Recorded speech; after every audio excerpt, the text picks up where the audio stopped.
Well, what I want to share with you guys this morning is going to change your world forever. Y'all ready for this?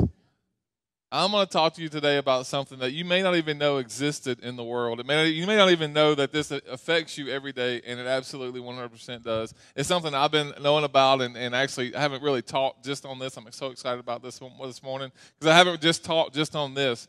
But it's something that will really help you take your relationships to the next level. And listen, here at WRC, we're all about relationships. We're all about family. We're all about unity. We protect our unity just about at all costs. And so it's very, very important to us that this family atmosphere that you experience does not happen on accident. It's because of our relationships. And our relationships are so important from our life groups to just small groups hanging out in the breezeway, to Sunday morning prayer time, to our dream teams. We just love our dream teams, and so you heard a little bit about it. But if you're on a dream team this morning, I want you to know that you do not want to miss this year's dream team party. It's March 28th from 5 to 8 p.m. So put that on your calendar, write it down, mark it off. Tell Grandma you can't come to supper that night. I'm telling you right now, you want to be there. Now it's going to be no kids going to be in. I mean, if you have JV dream teamers, obviously they're all invited, but there's going to be no child care, and that doesn't mean you got to watch your kid. It means don't bring your kid. Okay, that's what it means. All right, just so we're clear, I don't mean no child care. Make yours happen however you can. I mean, please don't bring your kids with you because it's going to be something sweet. I don't want you to miss it. It's going to be a lot of fun, and we just want to bless you and honor you for all that you do. And I just want to say thank you from the bottom of my heart. As the pastor here, we could not and would not even want to try to do it without you. Can we just say thank you, Jesus, for our dream team? Come on. Let's thank you for the dream team. You guys are so incredibly awesome. We love our dream team. We love our kids' dream team. They don't really get to come in here. So when they serve, they we talk about sit and serve. We want you to sit one, serve one, or sit one, worship one, or worship one, serve one. And that means we want them to serve and then come to a service. And so they're the team that really, worship gets to be in here, production gets to be in here. Some of our first impression team gets to be in here, prayer gets to be in here. But that's a team that I'm just telling you, when you pick up your kid today, give them a high five, slip them a 20. And just say thank you for all that you do, because if you don't want to give them a 20, just give it to me and I'll make sure they get it, okay? But just say thank you, because they do a lot. They're the reason we can do what we do, and it's the reason we do what we do is because of our dream team. But it's all about relationships. And so today I want to talk to you about relationships, because it's the one thing in our life that gets so sideways. In fact, we have gotten to a place in our society where sideways relationships is just normal. It's just normal to be sideways with somebody. And even if they're not face-to-face, you get sideways with them on Facebook. You get sideways with people on the road all the time. And I realized this week the disconnect for that, the reason that we get so sideways with people on social media and on the road driving, because to me that's the two biggest areas, like there's just this uproar, it's because they're not really people, right? You're not mad at the person, you're mad at the vehicle. Have you ever done this? Somebody cuts you off and you're just like, you're killing yourself trying to get beside them so you can blow by them and give them the look. You know what I'm talking about? In other words, stop doing 40 and a 55. That's what that look means. And then you get beside them and you realize they're older than your grandma. And then what happens? You feel bad, right? Well, what happened? They were just a vehicle. They weren't a person until you got to see what they look like. Then you realize, hey, this is a person. This is somebody's memo up in here. This is a Mimi right here. I should not have gotten so angry. What happened? We disconnected the person from the item. It happens on social media all the time. They're not a person. You see people post stuff all the time. And you're like, oh, I don't know if I like this person. Then you meet them. You're like, they're my best friend. Well, we disconnect. So our relationships are so important. And they're important. And Jesus talked about it all the time. He's like, listen, love God, love God, love people. Love God, love people. Love God, love people. Now, loving God's easy, right? Because He blesses us and He heals us and He brings us. For some of us feel like God's abandoned us, but I want to tell you that's not the case. That's the devil lying to you. But our relationships is where we get sideways, and they really get sideways in our close relationships, in our marriages, and sometimes starting out in a relationship, we mix up one thing for another, and one of those things that we mix up is attraction. We get attracted to somebody, we start liking somebody, but it doesn't always mean we're going to be able to get along. That does not equal. Well, let me just say it like this: attraction does not always equal compatibility. Attraction does not always equal compatibility, and just because you're drawn to somebody doesn't mean you're going to be. Now, if you're married today, make it happen. All right, this is not me saying, boy, I said I do, and now the pastor says I can get out of this thing. That's not what I'm saying. I'm trying to help you if you haven't said I do yet. So just because you're attracted doesn't mean you're always compatible. In fact, what we've done today, and this is going to come across a little harsh, but that's okay. We're all family, right? We just talked about the family thing. We're all family. Here's what we do today. When young people, or even us as adults, we stand on stage and we say I do to each other, what we really mean is I'll try. What we really mean is I'll try. In other words, divorce is always an option. And you know what happens when you make divorce an option? You make divorce an option. See, don't even talk about it. Don't even bring it up. Don't even make it a conversation. Just know that you can work it out. It doesn't mean you're always gonna see the same way or see the same thing. But just you can get through this. You have a 100% chance of having a successful relationship with your spouse. I'm here to tell you that right now. But if you're prior to that, right? You're previous to that. You haven't said I do yet. Just know this: just because you're attracted to somebody doesn't mean you're always compatible. And you've seen that with people. They're like oil and water. They just can't get along. And the Bible tells us very clearly that we're supposed to do our best to get along with everybody. Paul says it like this. We're going to be in Romans 12 today, and I'm going to give you some real practical stuff today. We're going to look at some verses, but I'm going to give you some practical stuff. But Paul says this: do all that you can to live in peace with the people you like. Do everything you can to live in peace with the people who are just like you. No, with everybody. Everyone. Everyone? Paul must have been on something. He must have been living in Colorado. You know what I'm saying?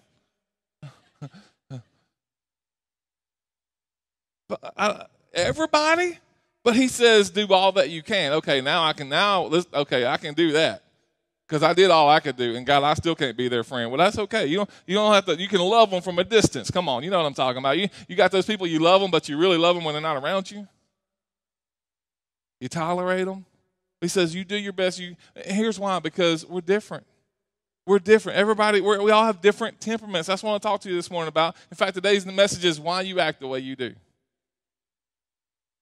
Part of some of y'all is because you need to find Jesus. Let me just start right there. But for some of you, it's because of your personality. It's the way God made you on the inside, and we're all different. And we said this the first week of our series, but differences can create difficulties. Now, what I'm about to share with you are the 4 temperaments. And again, I want to give you some very practical stuff today. And maybe you've never heard this before. Some of you have. If you have heard it, just hang on because you're going to get a little nugget today maybe you haven't heard before. But I want you to know that what I'm about to tell you was created 2,400 years ago by Hippocrates. And this guy decided, he realized that some of these people were acting the same. He realized there were 4 different temperaments. They started doing some studies. And here's what they found. I want to give you these. But they found out there were 4 temperaments and 12 blends. So there's 4 different temperaments. So I'm going to talk about those in just a minute. If you've gone through Growth Track, you've learned it as the DISC. You're a DI, you're an SC, or you're a CS. Some of y'all are thrown off. But anyway, that's not y'all. But I have met some people. But anyway, you took that test and you realize, wow, this is me. Like I'm a D. Like this is me. So I want to give you those. They're not going to be in order DISC this morning, but I want to give them to you because I want you to understand that you are one of these 4 temperaments. And I'm telling you, if you get this today, and what we're going to do is we're going to upload the actual full list of the pros and the cons or the strengths and the weaknesses of every temperament that'll be on when we upload the material tomorrow from the message. You'll actually be able to click on that and look at it and then really dig deep, print it, and look at it and actually see exactly which one you are. We're going to take a little test together today and see which one you are because I think it's important that you figure that out today if you don't know. But I want to give you these 4 temperaments because it's important.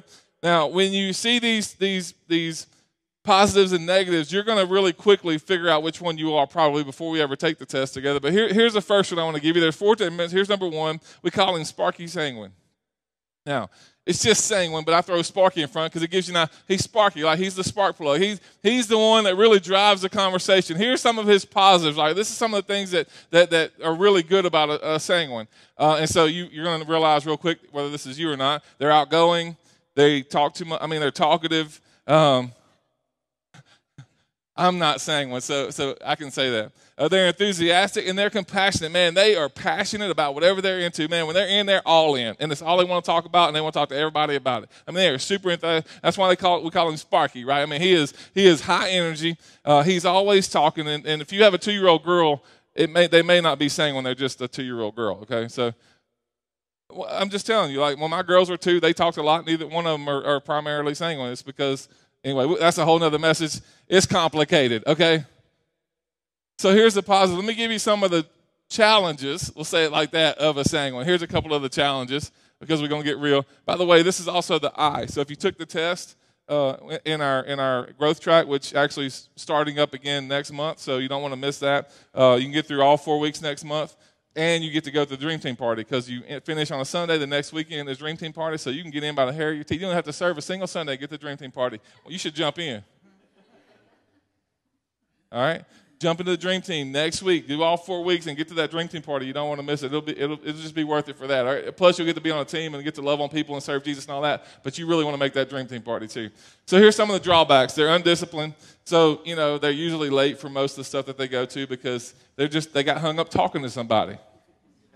Because they're super talkative. They're undisciplined. They're emotionally unstable. Some of you are like, oh, that's my wife. No, hang on. It's complicated.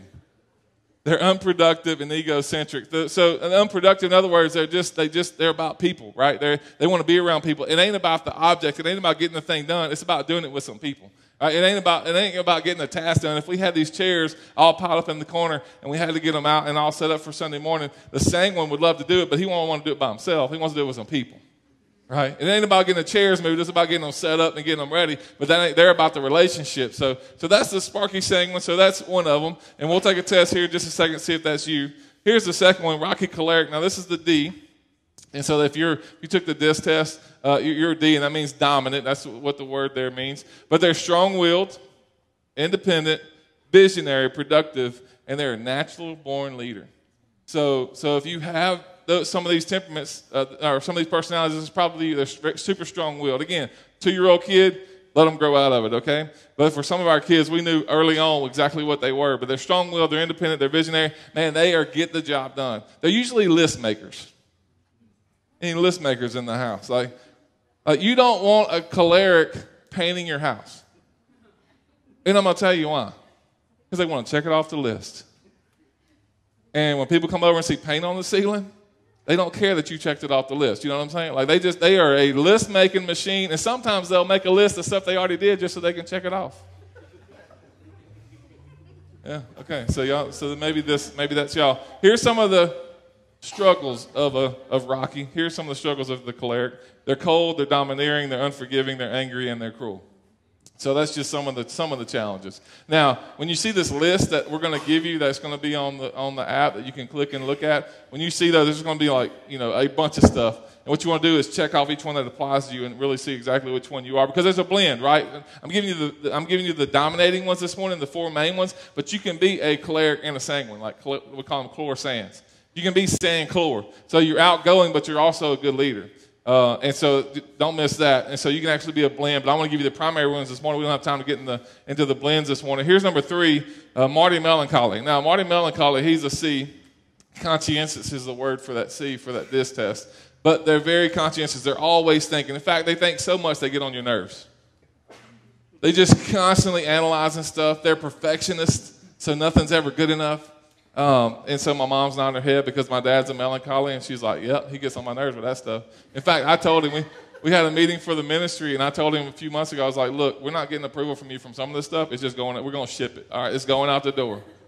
Because he'll proofread that thing about 18,000 times. I'm not kidding you, and it'll take forever to get it out. Listen, they're gifted, they're analytical, they're industrious, they're self-disciplined, so they're going to get the thing done. You give them a task, now, they're going to know 17,000 ways to look at it when they're done with it, but they're going to get the task done. So they're usually more introverted. In fact, let me give you some of the challenges. Moody.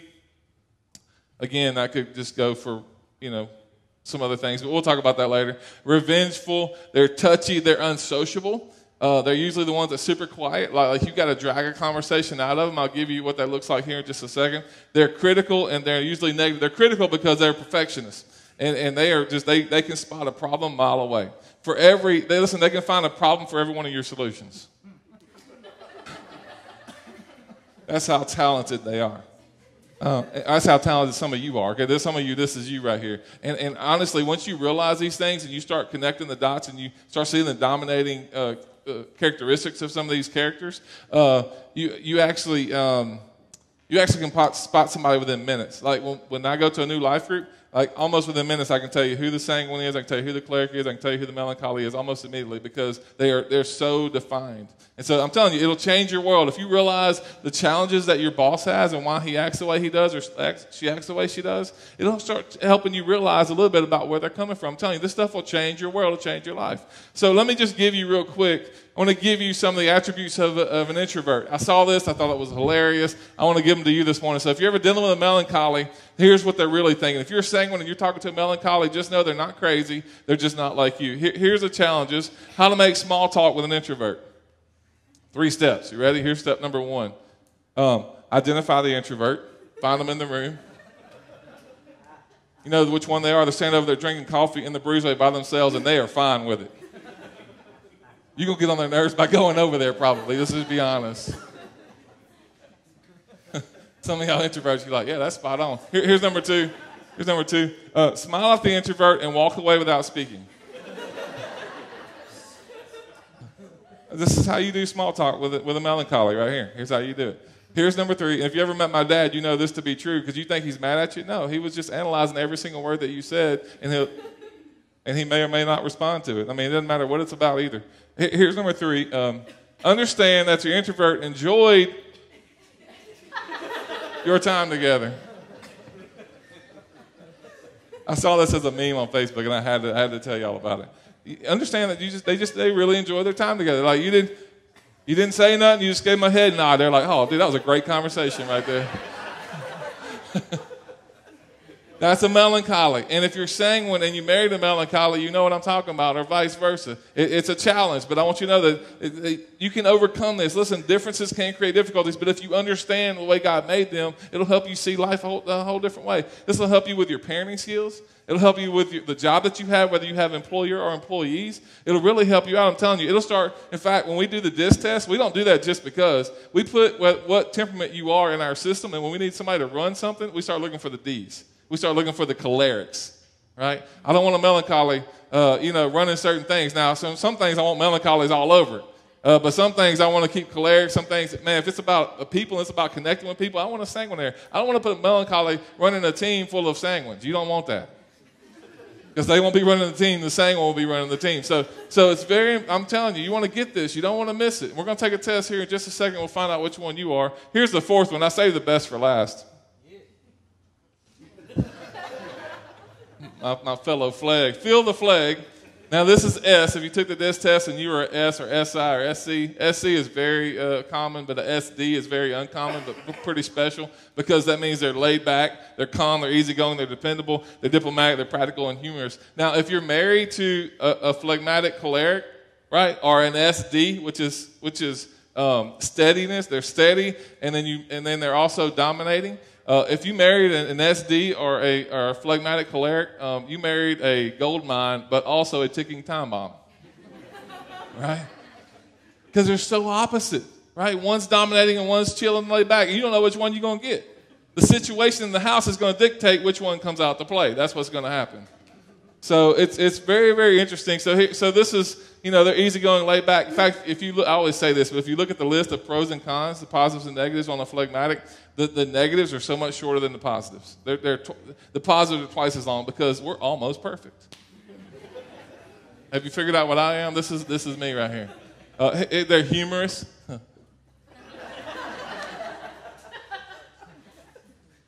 They're not very proud, though. Pride is not a problem for them. But here's some of their challenges. They're unmotivated. They're procrastinators. They're stingy. Amy, where are you at? Just don't amen that, okay? They're stingy. They're indecisive, and they're fearful. So listen, I'll wake up. I'm just being real with you guys. I wake up on Sunday morning, and I just go, nobody's coming today. Just fear. I mean, I fight it, right? I pray against it. I look up some scriptures. I'm like, okay, God. And then I get here, and it all goes away because I'm like high-fiving people. We're having prayer time. It's awesome. I'm like, God, you're going to do it again. I didn't know if you would or not, but you're going to do it again. Just fearful, indecisive. Like, don't ask me what's for lunch. You know what I'm saying? If you ever ask me to go to lunch with you, I have to make myself pick at 3 restaurants, and then maybe you can pick one of those 3. Like, if you ask me for... Anybody been there? Like, you give somebody else the option, you narrowed it down, now they get to pick it. Like, unmotivated, procrastinator, stingy, indecisive, and fearful. So that's it. So let me give you real quick, we don't have a lot of time, I'll give you the test this morning. I'll give you some scriptures to help you strengthen your weaknesses, and then actually strengthen your strengths and make those better too. But let me give you the test real quick. Let's find out which one you are. Here's number one. Here's the test. Answer this question to yourself. Are you an extrovert? Now, you'll know this. If you're not sure, ask somebody around you. They'll say, oh, yeah, you're an extrovert. If so, you're either choleric or sanguine, right? You're either you're either the life of the party or the dominating one. That's your two options if you're an extrovert. Here's the second question. Do you lean towards super extrovert? In other words, like you're very outgoing. Like you talk to a post if nobody else will listen to you. Some of y'all are like, yeah, that's who that is.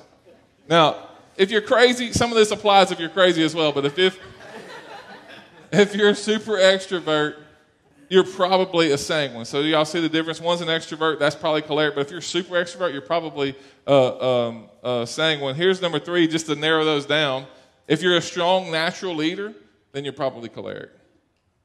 So if you just naturally take over a job, or you naturally just walk into a system and go, you know what, we need to move this around, take that over there, and put this person up here, make that happen, you're probably going to be choleric. So that's how you know. If you're outgoing, you're probably choleric. If you're super outgoing, you're probably sanguine. The way to identify that is if you're a really strong natural leader, then you're probably choleric. That's probably who you are. Here's number four for the other two. They're the last two for a reason, right? Because we're a little more laid back, a little just sometimes don't care, you know what I'm saying? So if you answered no to number one, in other words, if you're not an extrovert, we got to find out if you're melancholy or phlegmatic. If you're a perfectionist and analytical, then you're probably melancholy. And let's just say it like this. If you're miserable, I probably shouldn't have said it that way.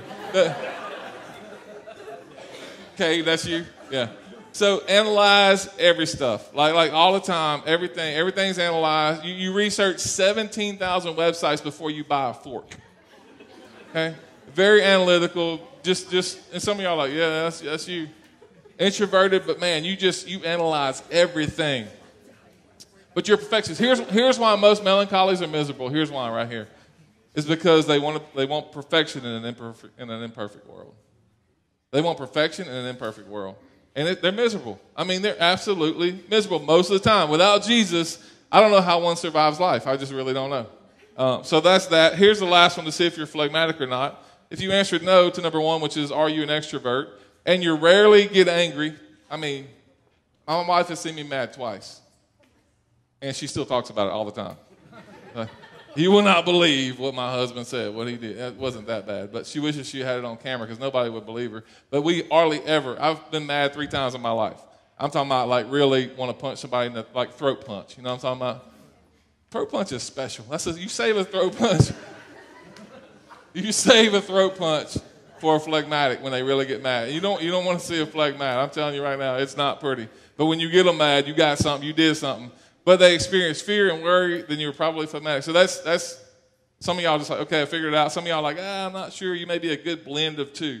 You could be like almost a 50-50, but most people have a very dominating one and not so much on the other. So that's really who you are. Now, here's what I want to tell you. We're going to go back to Romans 12 real quickly. I want to tell you that God made us all different for a reason.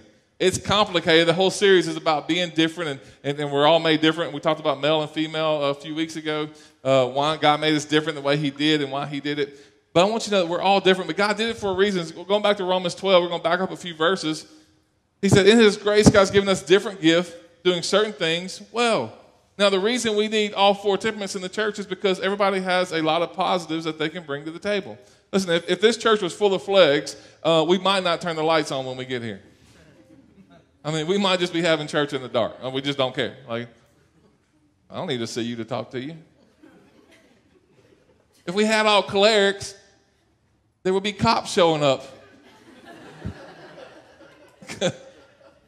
Because somebody's going to get throat punched. Listen, if we had all melancholies, it wouldn't even be a church. It'd be an insane asylum because everybody would just be whining and complaining all the time about how horrible life is. Which one did I miss? Sanguine. If it was sanguine, you wouldn't even need to preach. Like, you just have a big fellowship every Sunday. That's all you got to do. Let's just fellowship. We don't even need food. Now, that's I shouldn't say you don't need food. You always need food at a fellowship. But he made us all different for a reason. Look at the next verse. Your gifts are for serving others, then you're supposed to serve them well. So if you're a teacher, you teach well. If you're supposed to be encouraging, you do it the best you can. If you're supposed to be giving, if you have the gift of giving, then give generously. By the way, we are getting close to the drawings being done on our building. Come on, somebody. I'm excited about that. We're getting real close. It's a little scary. That's that phleg coming out in me, like 18,000 square foot facility that God wants to take care of. Hey, God, you do it. I'm going to worry about it just about this much, and I'm going to give it to you. But I'm excited, y'all. Listen, just about a mile north here. If you don't know, we have several acres of land we're going to build as soon as we possibly can, as soon as God drops the money in the account. And he'll use you to do that, by the way. That's what I'm saying is give. All right, that's what I'm trying to tell you. Use the gift of giving. God's giving you the gift of giving. Man, if you're not tithing, start tithing. If you haven't been giving, start giving. God wants to bless you. Here's what we do. We take the finances that come in, everything that comes in over budget that we don't need to pay the light bills and everything else, it goes straight to building fund. So you don't have to give the building fund. We're going to do it for you. But the more, listen, here, let me just say it like this. We're going to build at the speed of your giving. I mean, we're not going to do it any faster. We're not going to get so deep in debt we can't do ministry anymore. We're not doing that. So we're going to move at the speed. If you guys, you want to do it this year, let's do it. That's up to y'all. It's up to us as the church. We'll do it. But he said, if you have that gift, you do it. And then he says this, if you have leadership, you do it well. So if you're choleric, listen, be choleric. Like, do that. And obviously, you got to love on some people to do it. But here's what I want you to see in verse 8. He says this, if you have the gift of showing kindness to others, then do it if you can. Do it the best you can. Do it gladly. Don't just pretend to love others, really love them. Now, this is all in the same passage. So don't just pretend to serve somebody. Listen, something that apparently I say sometimes that we say this all the time, and my girl said, look, you don't always say that. Maybe I think it, okay? Maybe I'm not saying it out loud, but I'm going to start saying this out loud. Here's the thought process behind serving here at WRC. If you can't serve, you can't lead. I don't need a title.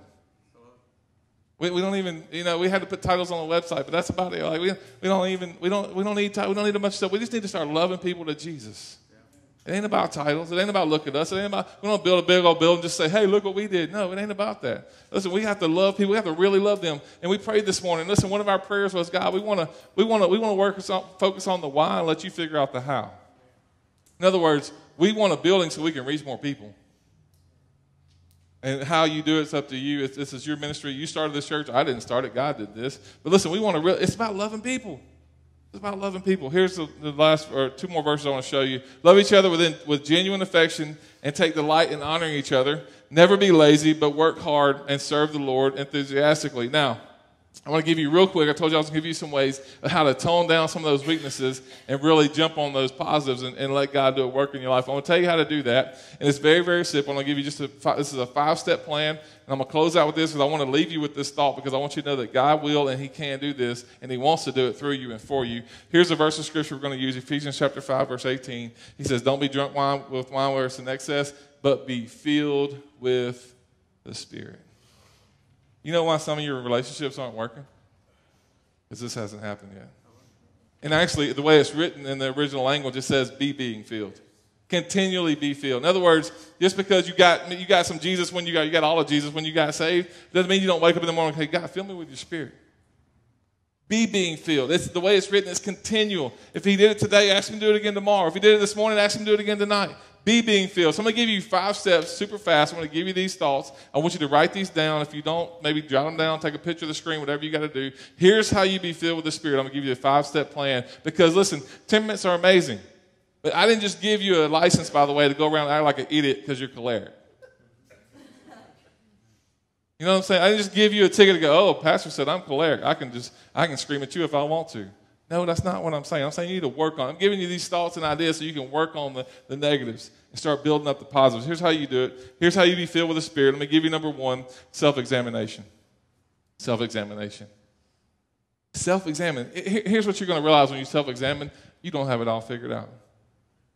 Your relationships are not perfect. You have not tapped into how God wants you to be. Self-examination, you realize that you need to be filled with the Spirit. That's what I'm trying to tell you. That's got to be first. You got to realize you need it before you'll ask for it. Here's number 2. Confess all known sins. If you know them, confess them. Whatever they are. If you want to do that in life group, you can, but I challenge you to do it when you wake up in the morning. Do it before you go to bed at night. Do it at lunchtime. Confess all known sins. Here's number 3. I want you to submit yourself completely to God. And it's real simple. Here's how you do it. God, it's all about you and it's not about me. God, this is I want what you want. I want to completely and wholly submit myself over to you. And God, whatever is in my way, show me what that is. Show me whatever's in my way, because I want to have more of you in my life. Submit yourself completely to God. Here's number 4. Ask to be filled with the Spirit. You got to ask. You got to ask. I say, God, fill me with your Holy Spirit. God, will you fill me with your Spirit? Here's the answer. It's going to be yes. God wants it. He wants you to work on those things that you have challenges with. He wants you to. He wants your relationships, even though they're complicated, he wants them to keep getting better. So ask to be filled. And here's number 5, and I think we skipped this step a whole lot. So maybe you've done this before, but you haven't done maybe number 5. And I think it's important. We did this morning when we prayed for God to heal us. But here's number 5. Believe that you are filled with the Spirit. And I want to add something onto that. Thank Him for filling you. Thank Him for filling you. God, He says, I want you to don't get drunk or in excess. In fact, some versions say, don't get drunk because it'll ruin your life. Don't get drunk because it'll ruin your life. And you know that. Listen, if you have family members that have an alcohol problem, if that's the case, they've ruined their lives. Some of them have ruined your lives because of it. You need to start getting that ground back. So don't get drunk. Be filled with the Spirit. Be being filled. Continually do it. Ask God to do it every day for you. And I'm telling you right now, you realize what your temperament is? And again, you're going to see these lists on our app tomorrow, and you'll be able to look at an in-depth list of things that you might need to be struggling with or that you need to be working on. And let God do that for you. Let God fix you. Right? Just surrender it all to Him. God, I got a lot of negatives in my life. I got a lot of fear in my life. I got a lot of control in my life. I'm giving it to you. I surrender to you completely. God, fill me with your Spirit. Because when you get His Spirit, you get His fruit. Love, joy, peace, long-suffering, all those. You get all those things. You don't have to strain for them. You don't have to strive for them. You don't try to be better. You say, God, fill me with your Spirit. Let me walk in your Spirit. Let me walk in step with you. And I'm telling you right now, God will change your relationships. I'm telling you, this stuff will change your life if you will let it. Do you understand temperaments? You're going to discipline your kids different. I disciplined all 3 of my kids differently when they were growing up. Now I just take their car keys away. No, I don't. I don't have to because they're little angels. All 3 of them. Angels that are getting married this year, both of them, by the way. So I'm going to need some prayer. But they're all different. My wife's a different temper than I am. I mean, we are opposite. That's how we get stuff done in the house. We're opposite. She's choleric. I'm phlegmatic. And if it wasn't for her, we would probably starve to death. I mean, I would still work, but nothing would ever get cooked. I'd be wearing dirty clothes. Like, don't bother me none. Listen, you need that temperament in your life. You say, oh, we're so opposite. Yeah, that's good. Opposites attract because their strengths are your weaknesses and your weaknesses are their strengths. That's how God does it, and that's why He does it, and He needs you to realize that. So get a hold of this. I want you to grab a hold of this. Realize you're one of these 4 temperaments. You're a blend of these 4, and let God start working on some of the stuff you've been needing to work on. Just surrender to Him. Let Him fill you with His Spirit, and watch your relationships get better.